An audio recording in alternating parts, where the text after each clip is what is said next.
Welcome back, Top Notch Gang. Now look, bro, it's 1:50. It's basically 2 in the fucking morning, bro. I got my bonnet on and ready to go to sleep, bro. I have to film the Shy video and Power Book Force. I don't even know which one I'm doing first. I guess we're gonna jump right into Force first. I think Force will be dropping after. Man, it's just a lot going on. I'm fucking tired. Let's just get right into it.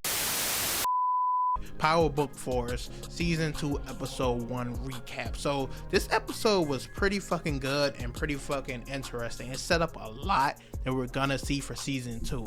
Now, I know over the past few weeks you guys have been asking me to do predictions for this upcoming season, so I probably still do that video and release it probably this upcoming week based off this episode. But I wanted to go back, rewatch Season 1 first, and by the time I finished Season 1, Season 2 was already out. So if you guys still want that video, let me know down below in the comments. But first, we're here to recap Season 2. I guess it's best off we do this by character. I guess that would make the most sense. So first off, Jenard. Now, at the end of Season 1, we saw that Diamond spared Jenard. He gave him territory, and he basically, both of them went their separate ways type shit. So he let him go, and now we see in this season, he's kind of struggling. Like, he can't run shit how he thought he could previously. And what I mean by that is, of course, he's already into it with the Serbs because him and Diamond, of course, split the territory. So some of the territory he was supposed to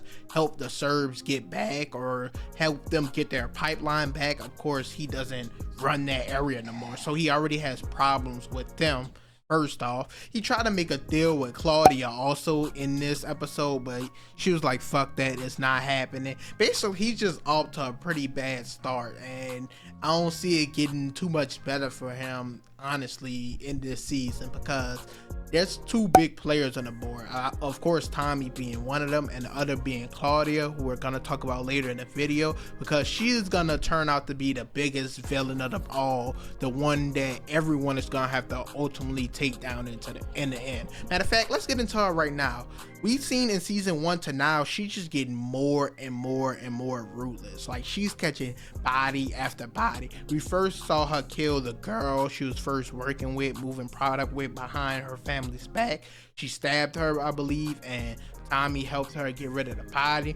Then we saw her kill the Richie guy, and because he wanted in on the Dahlia shit with Tommy and Liliana and all that, and he was fucking stalking her. We saw her shoot that nigga after stabbing him in his eye or some shit like that. So then we saw it just get more and more ruthless. Then she took out our fucking dog Liliana at the end of Season 1, and that hurt us all. We all was like, damn, because we seen her go through so much. She was really riding for Tommy, but Claudia took her out.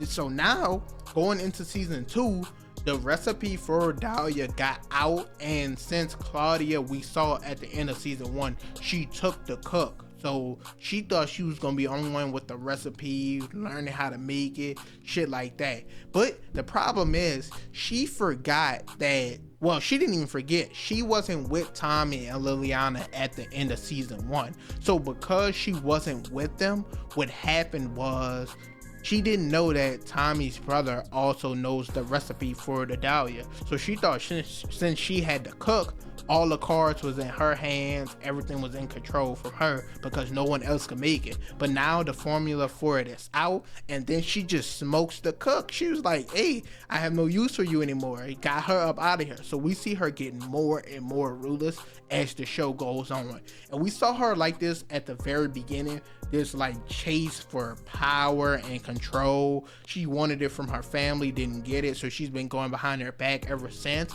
And even this season, we saw in this episode, she was supposed to be working with Vic, but even then she decided not to, or decided to still do shit behind his back, even though it's supposed to be 50-50, and he had to cut her off. So I think ultimately she's setting up to be the full big bad the big villain of the series. Like, I think she's gonna rise to the top some way, somehow, being Ruthless. I think she's gonna have another big and impactful kill, and she's gonna be the character that everyone's gunning for at the very end. Now, of course, we know our boy Tommy is gonna end up on top. We're gonna get into him next, but you know, they gotta drag things out. Like, at the end of the season, gotta leave with cliffhangers, shit like that. I think Claudia is gonna scratch, climb, and claw her way to the top, and she'll be the big bad, especially because Walter Flynn, I don't expect him to last by the end of the season, as someone is gonna have to take a hold and control of the family.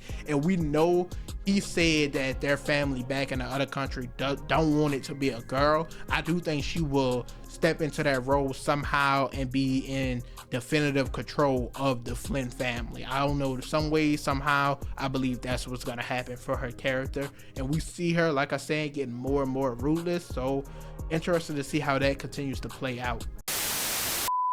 Next up, we have Tommy. Now, Tommy, we know, has the most bodies in the Power Universe history, and I believe he caught 2 in this episode. Yeah, I think he caught 2, but the one specifically, Chewie, I believe he killed. That scene was so fucking hard. He was standing by to stop the violence, and he's standing over dude's body. Tommy's so ruthless, and he caught another one. I believe Chewie, he was kind of talking to him crazy. He wasn't really loyal. He started trying to work with Jenard, and Tommy just wasn't having it. And we see a little kind of friction between Tommy and Diamond. Of course, they're boys. They've been having friction since season 1. But Diamond, he's kind of trying to keep Tommy in line, like keep him in check, make sure he's moving steady. But Tommy, he's back on his Tommy shit. Like, I don't know what else to call it. So it's interesting to see how what he's gonna do this full season, because we saw, like I said, at the end of season 1, with Liliana, Claudia killed her. I wonder if he'll be the person to kill Claudia or get revenge on the Flans, but they got a lot of other shit to worry about. But Tommy, his story, I don't want to say it's up in the air, but it's a lot of angles and ways they could use him, because there's so much going on with so many fucking characters. Like, there's way more law enforcement now. Well, not way more, but they're more involved now than they were in season 1. Season 1, they were just around every once in a while, every few episodes. And it's funny, we're gonna make the Shy video. There's so many characters from the Shy crossing over here. We had Nuck, we had Stacy or Dre from the Shy. Of course, in season 1 we had Marshall, who was Bakari. So it's just fun to see these characters cross over, which makes sense because the Shy is in Chicago and Book Force is set in Chicago.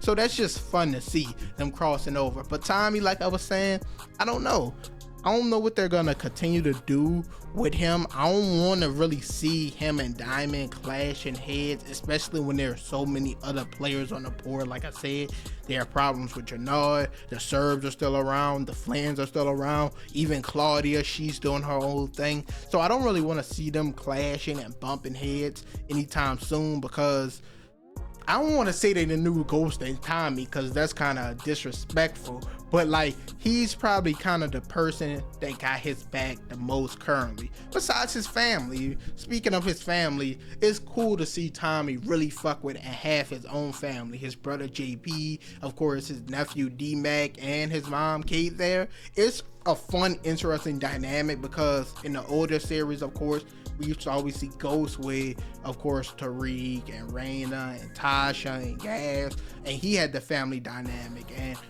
Tommy, we saw it a little with Cash and, of course, Lakeisha, but now we're really getting to see that, and it feels like he has important things back in his life. And we know how far or the extent he'll go to not to hurt or lose these people, because we saw how hurt he was when he lost Liliana, and she wasn't even family, but she felt like family. She was ride or die. So the dynamic between him and the rest of his family is going to be so much fun to continue to watch. I think D-Mac is gonna be my favorite character. I don't know, because I'm pretty sure they're gonna try to remove him out the street life. Of course, his dad don't want him in that shit, obviously. And I thought it watching season 1 up until he got shot and found out who his dad was. Of course, his dad not gonna want him in it. I thought he was gonna be the most interesting character going forward, and he still might be. So I want to see what they decide to do with that. If Tommy's brother somewhat happens to die, I think that will turn D-Mac like cold-hearted and get back into the streets. But this is all just speculation. Like I said, we have a prediction video coming later. I really wasn't trying to make predictions in this video, but look, here we are. We just can't stop. But this was kind of just like a quick overview. I really didn't dive into everything in this episode. Like I said, a lot is kind of slipping my mind because I actually watched the Shy and Book Force episodes back to back, and then I'm recording this after. I should have took notes or something, but I don't know why I thought that was the best way to do it. But if you guys enjoyed this video, feel free to leave a like, comment, subscribe. Let me know what else you want to see, you guys' thoughts on this first episode, your predictions for the rest of the season. I want to make a deaths prediction, even though we kind of had a few this episode already, and one of them happened. I knew the cook was going to eventually die. Like, she was disposable easily, but I'm still going to do that. Let me know what other videos you want to see about the Power Universe. Also, Raising Kanan got announced for December, BMF for March, and I think, of course, Book 2 Ghost is going to follow right up after BMF. It looks like Power, the universe, isn't slowing down no time soon. So once again, leave a like, comment, subscribe for everything Power Universe, and I'm out.